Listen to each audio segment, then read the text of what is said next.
Bandeko Congolais, bonjour. Lelo ba onyo so babima ki kono kene musala bo constater te essence ezote kamate. Esika pe ezali kotekama eza kotekama na pasi. Mokola liboso oyoyo bitumba États-Unis, Israël contre Iran et bandaki na salaki vidéo. On a pour alerter te bitumba oyo ekozala na conséquences sur mboka na biso. Balobaka na français, gouverner c'est prévoir. O to bandi komona ezali ba premier effet ya bitumba wana awa. Boyebi mboka na biso Congo tozali pays importateur ya pétrole, c'est-à-dire carburant biso to consommera awa et utaka libanda. Bitumba oyo ezali kosalama na région ya mokili esika oyo ba plus grand producteur mondiaux ya pétrole bazali des places bitumba za kosalema. Et conséquence naturelle ekozala komata ya prix ya pétrole sur le plan international. Avant bitumba banda, le baril de Brent se vendait à $72.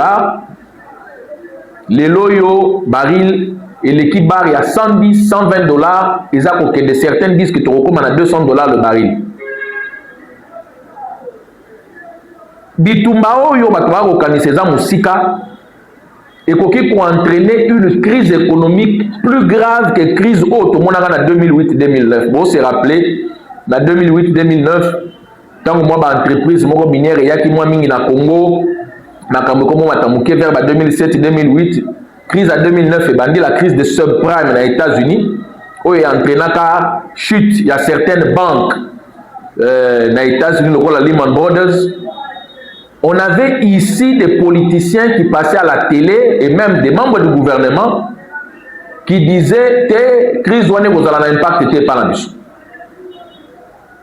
Lelo yo crise o munene za koya, j'ai l'impression que bato muso sengela ki ba réfléchir sur yango ba osala ngote. To bazola la pongi. Gouverner c'est prévoir, gouverner ce n'est pas réagir après coup. Impact à liboso bitumbe kozanango pa na biso parce que Détroit d'Ormuz sika oyo bras de fer eza kosalama entre Trump na Iran lobi a bloqué yango. Trump a lobi kofungola ngo na makasi. Près du quart il y a production mondiale, il y a pétrole. Donc plus du quart, plus de 25% et les Kelakawana. Conséquence à liboso et pas na biso à la pompe. Tendance est à remonter carburant. Devant tendance à remonter carburant, le gouvernement a choix mibale. Choix est liboso, atigi carburant et mat. Ce qui carburant et mati, vous avez des conséquences dans le transport et comata. Ce qui transport et mati, billet et comata, billet et comata.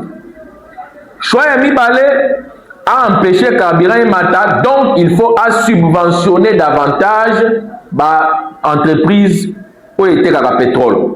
Boyebi bino nyonso ete gouvernement na biso apesa ba mbongo chaque année yango d'ailleurs ebotaka moko ba scandale tolobela kama ba ministère économie ya ba pétrolier boyebi yango. Donc gouvernement vous allez obligé à subventionner davantage, à foutre bango davantage pour prix et se stabiliser. Or na moment oyo gouvernement a na difficulté à mbongo boyebi ba fonctionnaire ba futamite na moment esenengele ba futama. Donc, mon moukio yo ezali peut-être na caisse à l'État. Autre ezali comment dire kokoti ça na passe. Ba régie financière zo koti ça mbongo na passe. Ba kozala obligé ba luka ko utiliser les sous mbongo wana pour na stabiliser prix ya carburant avec comme conséquence moyen à financer ba biloko mususu ya l'État et kozala te kozala passe. Peut-être même ko futa ba fonctionnaire et comme les sous passe. Peut-être même misala ya reconstruction zali ko sala ma botonga banzela ba hôpitaux et kokoma passe nazo sala ezali projection nazo tala siko to za kokende parce que na lobi yango lisusu gouverner c'est prévoir na moment oyo sengeli ete gouvernement ya RDC ba ministre botika no makamusu bo sala wana eza botika monana ko se focaliser sur biloko mibale. Situation à Est, parce qu'il en va de la vie, il y a des millions de Congolais, mais aussi crise économique. D'ailleurs, certains spécialistes disent que crise oyo est risqué et ça a un impact. Il y a crise en 1929. Oui, ça a un crash boursier dans les États-Unis. Tu as évité ce qui guerre et ça a une semaine, et ça a sous un mois, et ça a sous 6 mois, tu as évité. Mais plus plus il y a des conséquences catastrophiques pour l'économie fragile, le roi Yabiso. En dehors, il y a un impact dans le prix à pétrole en interne. Total impact dans le Libanda. Bobo sanate to importa nyonso na mboko biloko nyonso to lia même biloko olia ezaka importé to importa masangu to importa mafuta to importa margarine to nyonso to lia to importa nyonso to utilizaka en dehors ya biloko olia tout eza importé ba frigo ba réchaud ba fer ba mbeli na ba lutu na ba fourchette to importa. Ce qui prix à carburant, prix à pétrole et matière sur le plan international, ça veut dire prix à transport maritime et commat. Donc, prix au tomateur au foot, après, il y a Chine, il y a Dubaï, pour comme à Kinshasa, et il y a des parce que prix n'a pas mati. Ce qui prix n'a pas mati, prix à biloko, pour importer et commat. Donc, il y aura une hausse des prix. Maintenant, ce qui prix à biloko et mati, et qu'en même temps, salaire et fonctionnaire et matité, pouvoir d'achat et fonctionnaire et matité, vous comprenez que dans le cas quotidien, les Congolais ont des difficultés par rapport à la crise. Donc, on a ça. Que Bitumbawan est les États-Unis, est l'Iran, est allé Bangokuna, et vous avez un impact à vous avez réfléchir Moussikate. Tous à la Mayele, tous se préparent. Dans la vidéo, les premiers jours, Bitumbe Bandi, dans la vidéo. Pour nous dire Bitumbe vous avez un impact à un pétrole. Ce qui n'a joué et je suis sûr que je ne suis pas le seul. Je suis sûr que les Congolais ont même réflexion. Ce qui est Congolais ont commis préparé. Parce que les pays ont des réserves. Il y a pétrole pour la temps dur. Parce qu'il ne suffira pas pour subventionner politique à la stable. Ce qui est zaté et zaté. Ce qui est zaté. La société n'y a pas de bisoté, ils ont la total, ils ont la société de pétrole, ils ont bisoté. Ils ont privilégié le pays na bango avant biso. Donc ceux qui carburent comme ils vont d'abord servir le marché na bango avant qu'on ait servir biso. Donc on va se retrouver à un certain moment, même si on a un bon carburant, mais le carburant est consommé aux alatés.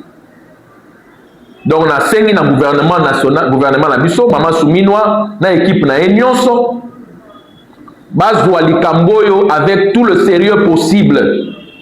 Pour mettre en place une équipe, une commission spéciale. Oyo ebanda pour réfléchir sur l'impact ya Bitumbawana sur le plan économique. Il n'y aura pas qu'un impact économique, même sur le plan sécuritaire. Parce que le principal allié na biso na likamba est dans le moment où sur le plan diplomatique c'est les États-Unis. États-Unis dans la Bitumba, ce qui veut dire que l'effort diplomatique mingi et vous la focus sur Bitumba et ça en Iran. Donc question na biso il y a est et qu'on risque paix et ça la moi de laisser d'abord. Donc mettez en place une équipe pour réfléchir sur toutes les conséquences. Il y a Bitumba et ça en Iran. Et quels sont les meilleurs moyens, les meilleurs mécanismes pour mettre en place pour atténuer l'impact sur le quotidien de la population congolaise. Tout a intérêt à peuple toujours à l'avant, pour constater que ceux qui nani, que ceux qui osent bien, au canisi cet impact est causé pas na yote. Impact est causé incidence est causé et qu'on toucher bisonyoso et ça va encore plus fortement frapper les plus vulnérables d'entre nous. Gouvernement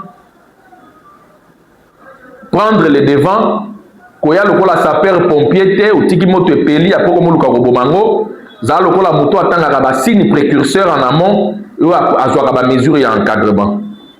Nzambe abatela biso nyonso. Ngai Wabino, Maître Yves Mwekassa, président national du parti Kimia. Merci.